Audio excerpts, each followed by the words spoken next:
Ladies and gentlemen, welcome back to the latest episode of the RocaNews Show. We're your hosts. I'm Max Frost. I'm Max Toohey.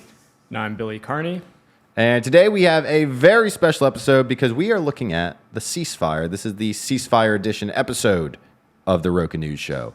Lots to talk about today, is there not? A ton to talk about. We're going to talk about the actual peace deal, the media's reaction to it, our surprises at some of the more favorable, we think fair reactions, and then also some sort of surprising partisan and kind of like absurd responses.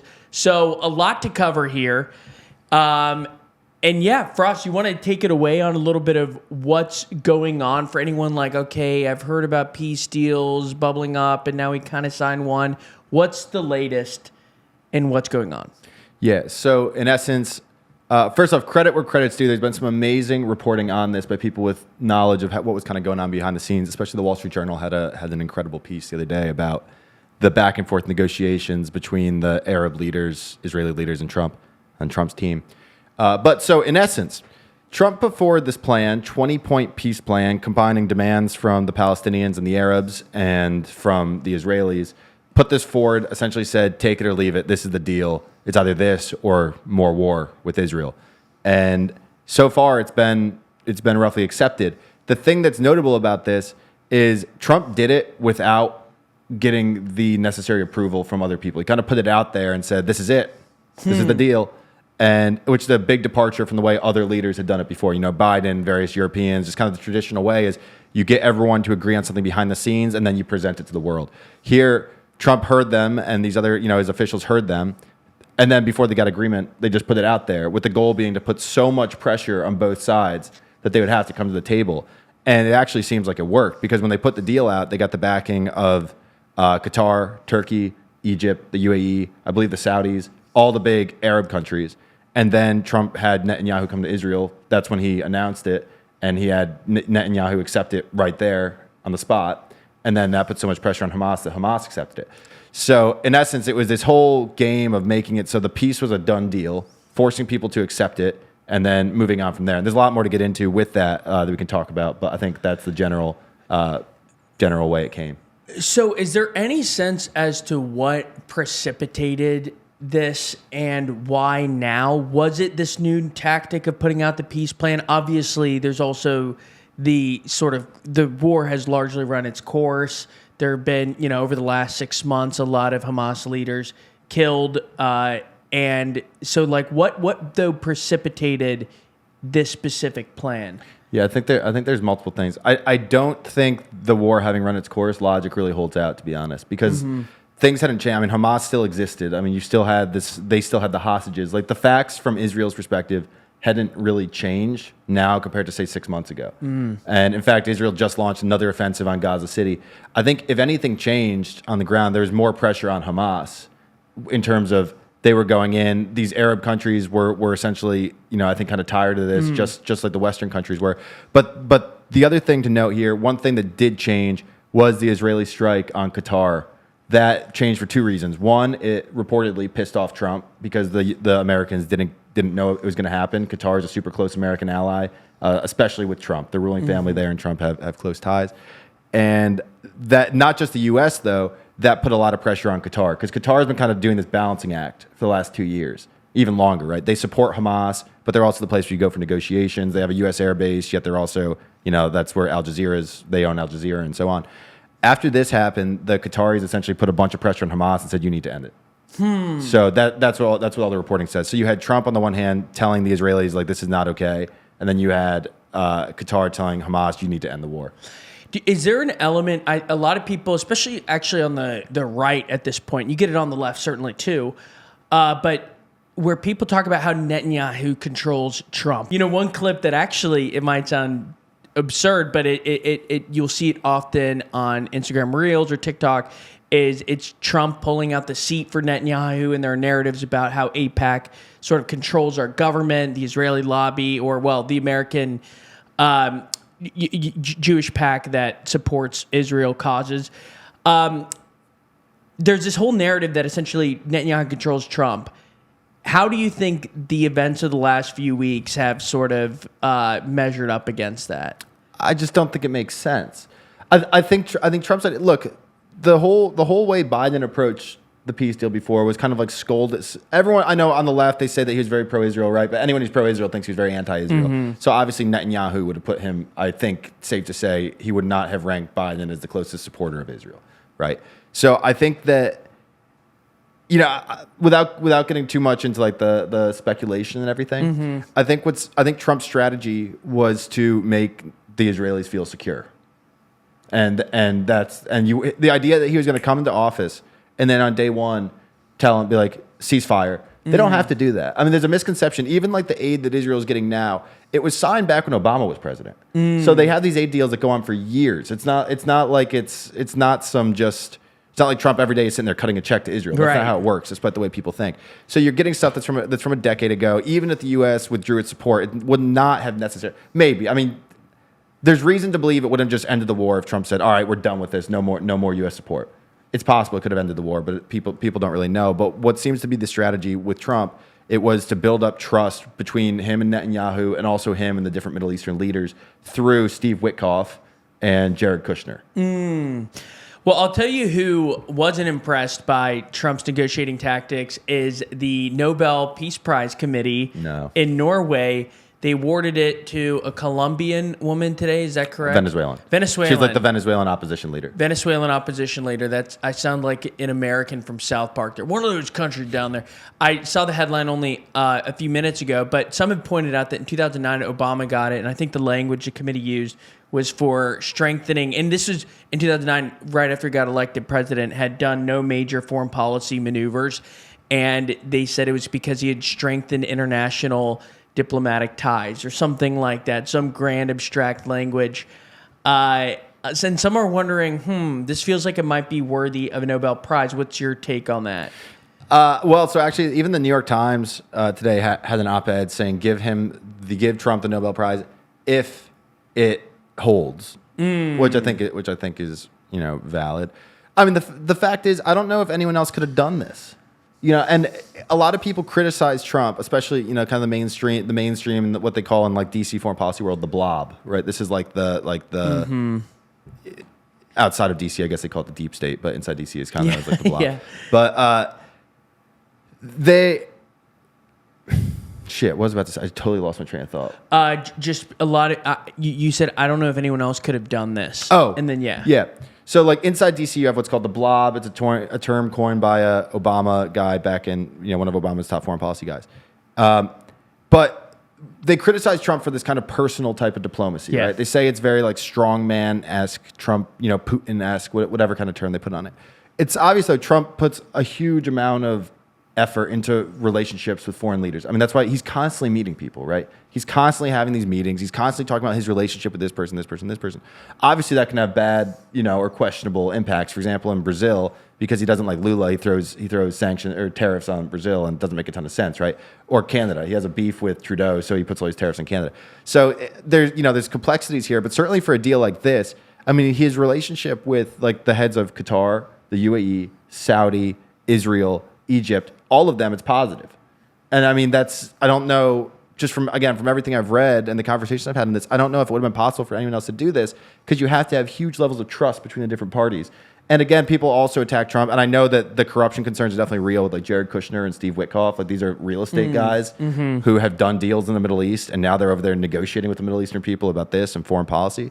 But they also know each other. I mean, like the royal family in Qatar knows them personally, separate from politics. They know them from business. So then they're going over the same people they've done business with are now the ones going over there and saying, we need to get a peace deal. So you have a level of trust and understanding that probably did not exist with Biden. If you think about just like a Harvard PhD going over there and negotiating versus, a business guy who's done tons of deals with those people, I mean, who's going to have a higher chance of success? I was just about to make that point that, I think business types get a bad rap. And oftentimes they do go in government. I mean, we've interviewed a number who've done this. Some off the record, some on the record, like Anthony Scaramucci, where he goes to D.C. and they feel utterly neutered, where all the red tape, all the sort of intricacies of DC, the parties you have to go to, all of the sort of soft power considerations there. And you go in, and a lot of people, it just works at a different pace. Yeah. And the nature of deals are so different. Okay, that said, who would you rather have negotiating that deal? Someone who's worked at a few think tanks and done a stint as an adjunct professor at West Point or Princeton, and they go over to the Middle East riding the lines, that are someone who's been doing this in business for decades, often using a ton of chrome. Like, I think we know who's better positioned to make a deal like this. Yeah, I mean, the whole real world experience point is definitely invaluable. And I mean, I think, and this is interesting, we have to see if it holds, right? Right.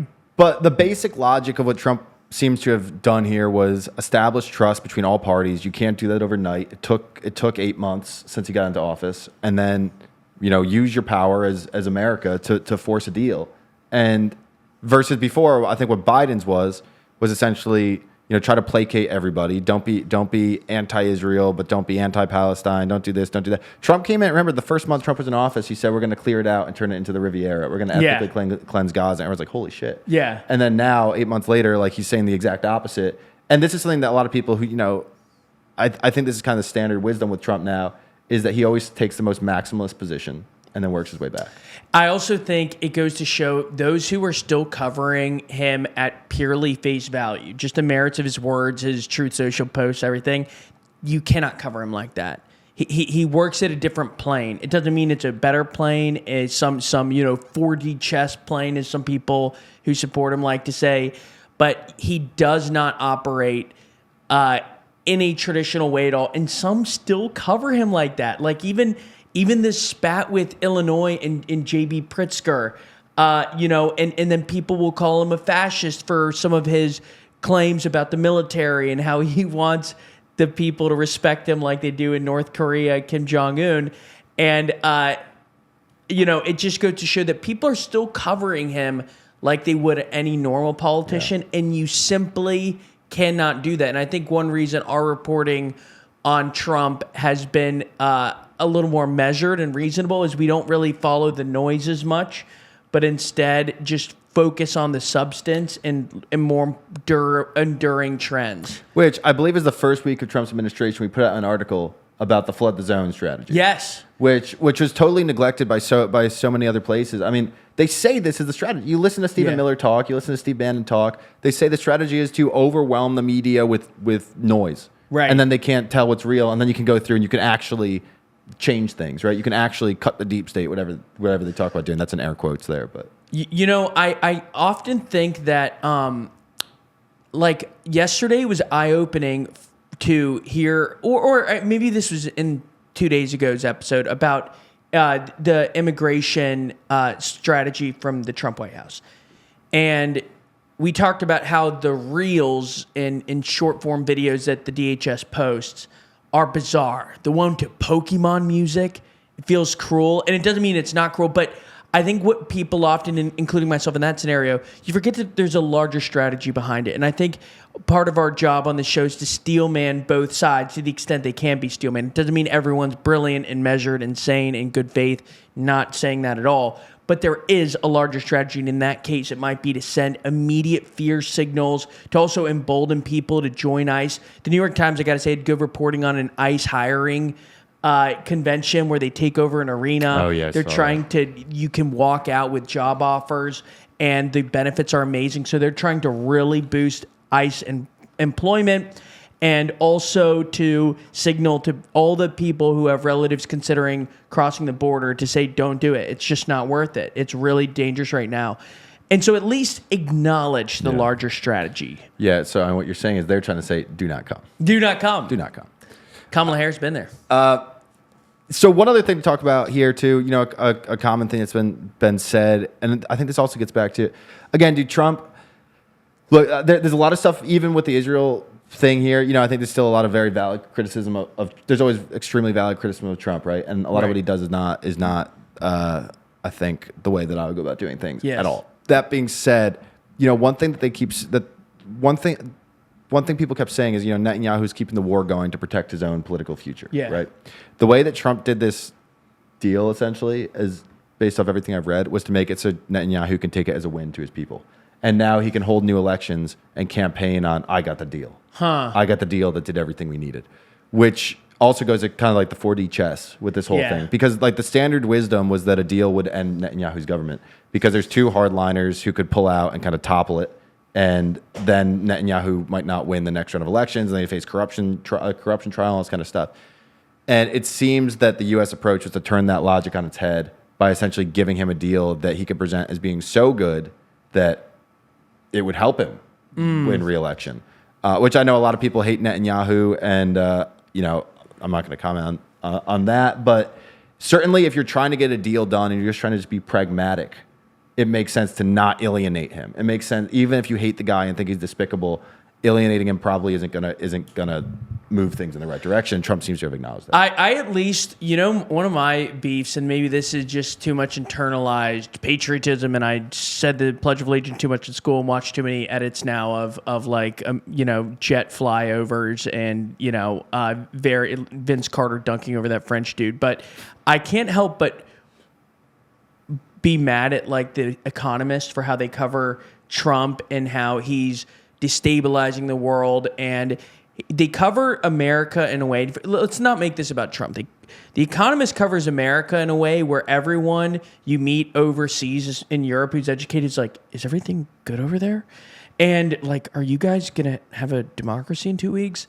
And they cover it in such an absurd, out of touch, again, naive way. Ironically, because they're overeducated on foreign policy and international affairs, but they are so misleading in how they cover America, and it's to me so alarmist. I remember a recent piece The Economist wrote, and it was a cover piece about the state of fascism in the U.S. and how we've lost the rule of law, and it's just so laughable.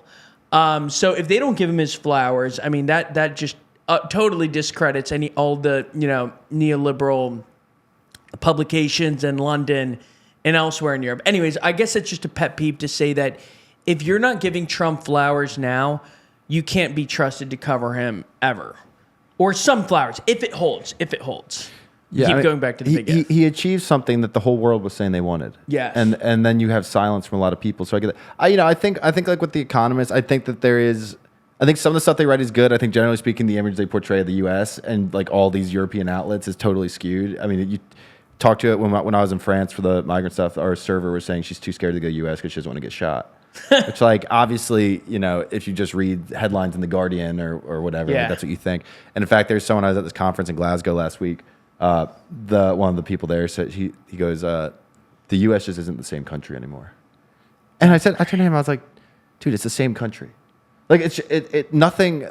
The government has changed. Yes, there's stuff going on that you're not happy about. But like the idea that like the American people are feeling like they can't move or whatever. Now then, to steelman that side, obviously they would point to Trump shredding various institutions. USAID, Department of Education. I don't think Americans think of those institutions as making America America. Right. I don't think anyone is like, oh yeah, I'm American because we have USAID.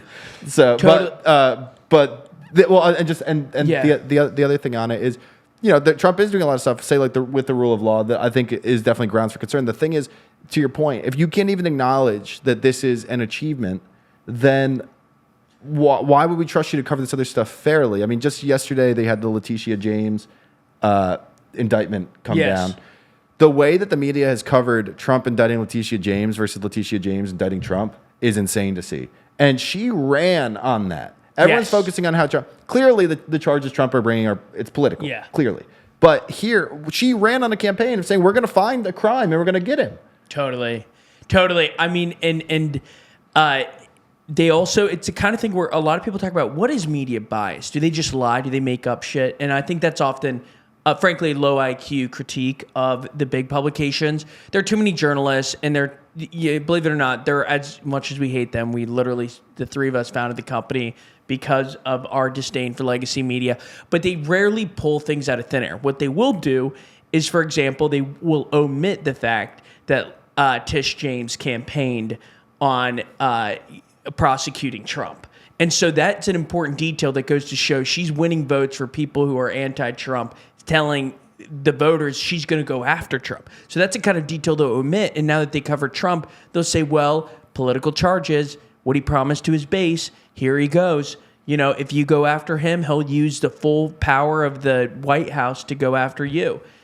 And so it just goes to show that's how media bias creeps in. If you're a New York Times reader, if you live on the Upper West Side and you're really smart, but you live in a media bubble, you would not realize, you would think Tish James was some noble crusader for holding power to account, as opposed to kind of more of a partisan hack who campaigned on prosecuting. Now, it doesn't mean that there's no grounds to any of her prosecutorial efforts. That's not what we're saying at all. But it is relevant to voters to show that she literally promised this and delivered it, as opposed to, let me step in and look at the facts and maybe I'll bring a prosecution case. You know, I think if you look at it soberly, I think it missed the point to be like, is Trump more politicizing the Justice Department than, say, she did? You know, it's the same thing with Stacey Abrams, right? Yeah. Like, you know, Trump, what he did with January 6th, the way was kind of paid for it by Stacey Abrams in Georgia, refusing to accept the results of that election. I think, like, I think a more interesting take is, like, what will it take to get a leader who actually stops this? Yeah. Because it's obvious it's like a race to the bottom. You look at the Comey stuff. You look at the way the whole Russiagate situation, right? And then that kind of paved the way. That gave Trump vast justification for doing the stuff he's doing now. I'm not saying he's actually right in doing it, but to his fans and to him, you think about like what the FBI did to him, the investigations, the impeachment, all this kind of stuff. That gave him tremendous latitude to do what he wanted. Now, I think a better leader would step up and say, "We're going to stop this." Trump's not that guy, right? Trump's going to double down, and he's going to seize the opportunity. Just like Letitia James and James Comey, you know what they did. It paved the way for Trump to come and charge them. I think a better leader would stand up and say, "You know, I could do this, but I won't." And the question is, what will it take to get leaders? You know, a next president who can stop this cycle of this descent we have into this, because right now it's just insane. I mean, it's obvious the Democrats will do something. Trump will do it more. The Democrats are going to go back and do it again. It's like, how do you stop this? Because that's what we need, right? We need someone to stand up who's actually a great leader, a leader in the sense of like bucking the trend, standing up for what's right, doing what might not be popular with the small, you know, the base, and doing it for the good of the country. But who's going to do that? Not in our primary system. It's hard to envision it. I do have a question for both of you, and this is, again, we're not going to pop the champagne quite yet on a lasting peace in Gaza. But now that there is a deal, and certainly enormous progress, assuming, I mean, it feels like, you know, we're first in goal. What, looking back at our coverage, do you feel like we did best, and what do you think?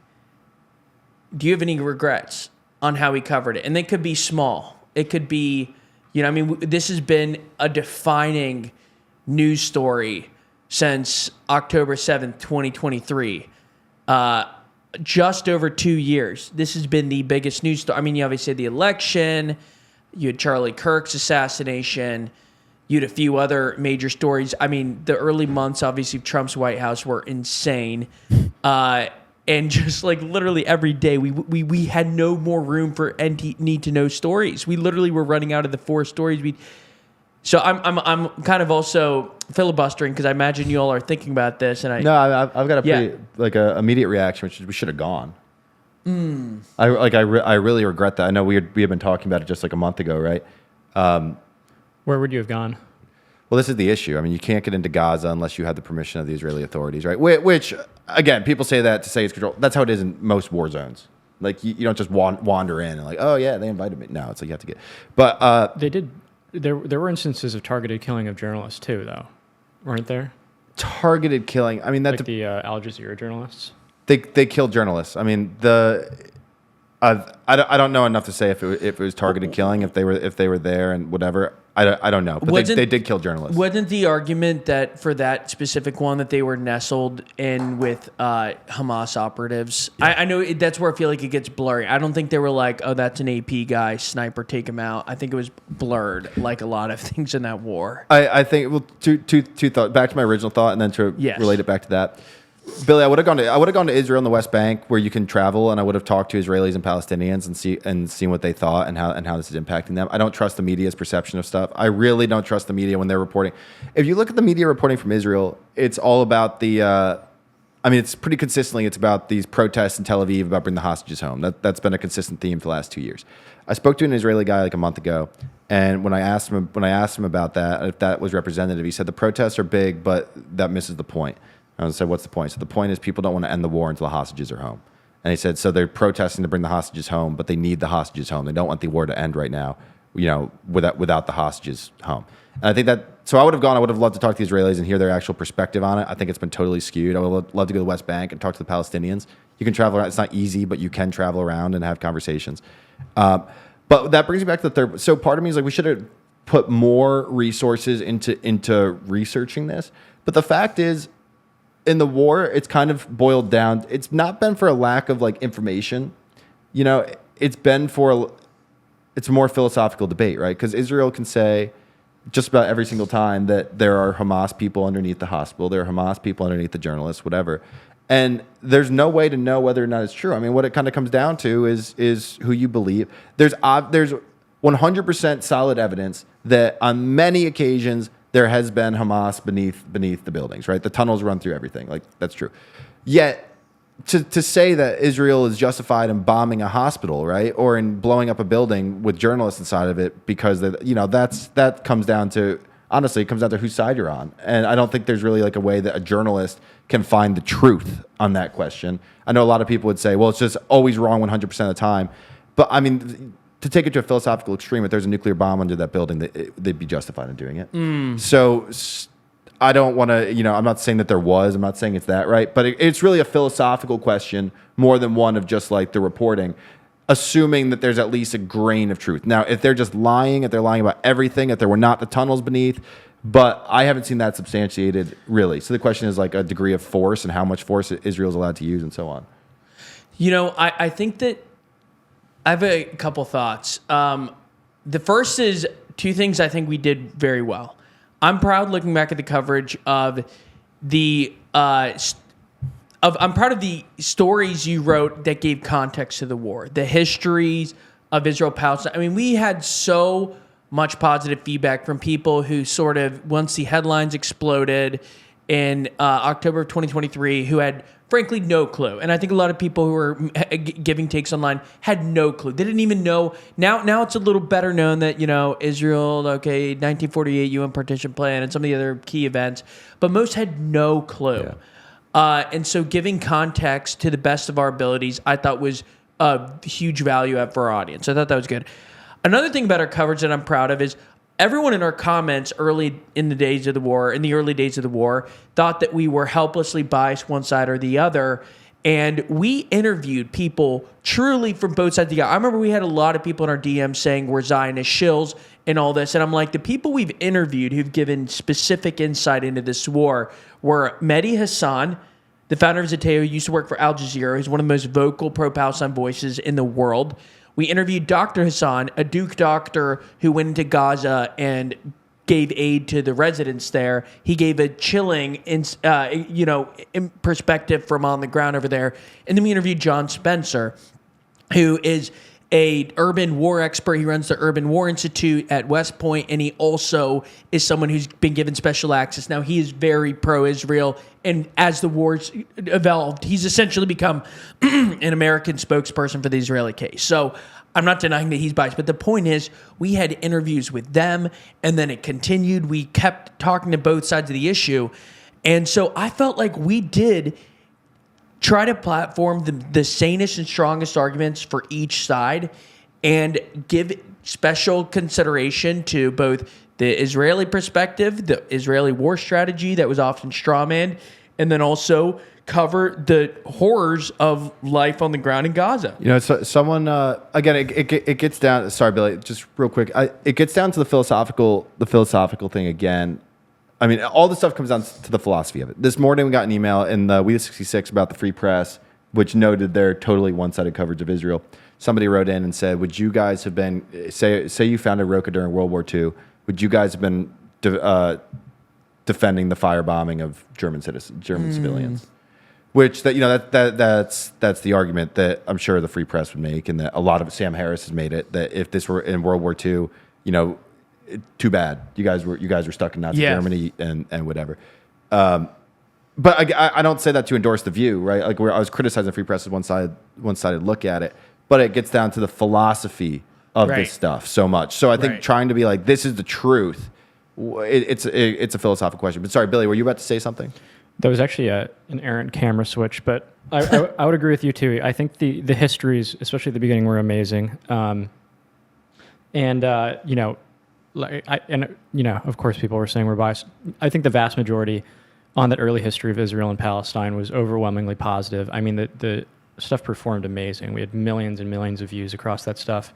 Even the later stuff with the more recent Iran conflict, Frost, the piece you did on that and the Shah was super well received.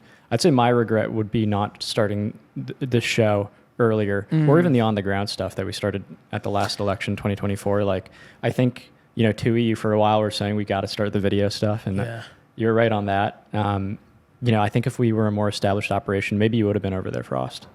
Yeah, I think the early days would have been good. I also, if I have a regret in the coverage, I feel like we could have been more assertive in sort of our approach to the war and sort of speaking back against comments. I think we have a great discipline in sort of fighting for the mission, engaging with comments, but not sort of getting in sort of spats with the critics. And I feel like we could have owned it early on. Like, you say we're biased, here's who we interviewed. How is this biased? You say we're biased. Maybe you are coming with a strong prior sort of view of the war. And as you said, it's a lot of it's philosophical. If you believe Israel is a settler colonial project that operates in an apartheid state and is an evil regime, and you don't believe in the Zionist project at all, you're probably not going to support their war strategy and find it valid. Well, I mean, really, if you break it down, that's a great example too. If you break it down to that one perspective, if you believe Israel is a settler colonial project that does not have justification to exist, then no violence that they commit is justified, and all violence against them is justified, right? So like that's the basic line. I think that was a view held by a small percentage of people early in the conflict. Most people were like, Israel definitely has a right to respond. And then it became so overwhelming that people were like, okay, this has gone too far. Those same people over time got pushed into a place where they now tacitly, if not fully, understand the settler colonial idea. I think this has been mainstreamed by YouTubers, by podcasters who don't get it, who don't get it themselves, to be honest. But I think I think that shifted. I think one other thing that we should have been more vocal in, to your point, early on, I think it was the first month of the war, when there was the Al-Shifa hospital, bombing, and New York Times, all these people went out and said Israel bombs hospital, kills, I think it was 700 people. And then we put up a thing, and people were saying, why aren't you posting this? We put up a thing saying we're waiting to see the facts, right?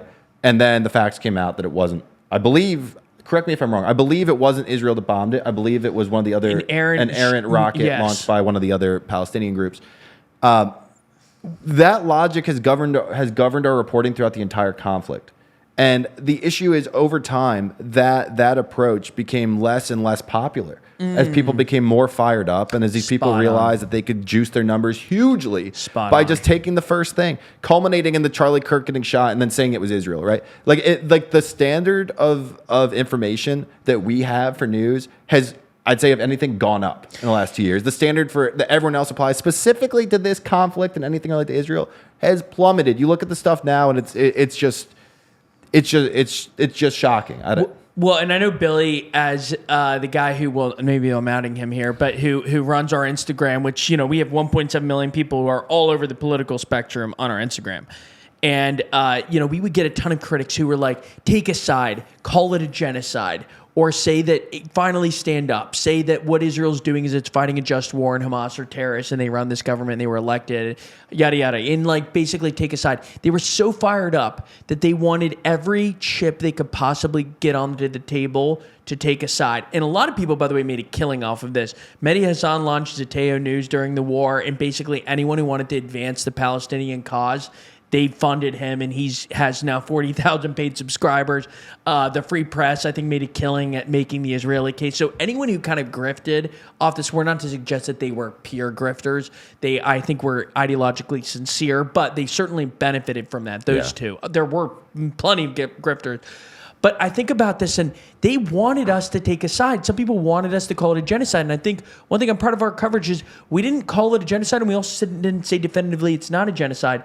We provided the statements from various genocide sort of authorities and different groups and how they are covered it, and then similarly presented the case against it. So I think we just sort of said, here's, you draw your conclusions, and it's probably true that most people sided in one direction, but we presented the facts, and some people aren't comfortable with us just presenting the facts. They want us to interpret them just to sort of move us as a pawn for their team. A journalism professor said last week in a very accusatory statement when I met her, and she said, it's not journalism, just provide the facts. You need to give them the context too, which essentially is saying you need to tell them what to think. Yes. Right? And that is certainly how a huge number of people think. But do we have anything else here? Billy, So just to conclude, so this is Friday morning that we're recording this. The hostages are scheduled to be released by Monday at noon. And then the question is going to be how Hamas will disarm according to Israeli standards and the other Arab countries and U.S. standards. So that's what we have to wait and see. And then what happens to Netanyahu, because he's the right-wing people in his cabinet, the far-right people, are threatening to bring it down. So those are kind of the main question marks right now. What happens after the hostages are released? Does Hamas fully disarm? And what happens within Israel domestically? Which will be, of course, we'll be following closely. And obviously, I mean, if this proves to be durable, obviously it's the world. We're not going to have everyone, lives together in one big happy family across all 7 continents. But this would be, of course, a major, major relief and win for world peace. And hopefully progress continues to be made in Ukraine as well. And I'm sure we'll be turning more into that conflict. So, Billy, any final thoughts, words of encouragement? I don't think I'll be able to summarize it more eloquently than you two, but with you there, pray for peace. Hopefully this goes through. Amen. Amen. And please subscribe. Pray for I love the pray for subscribes. Pray for subscribes. And thank you all for tuning in. We really appreciate you all, the Roca community. Have a great weekend. Bye, everyone. Bye.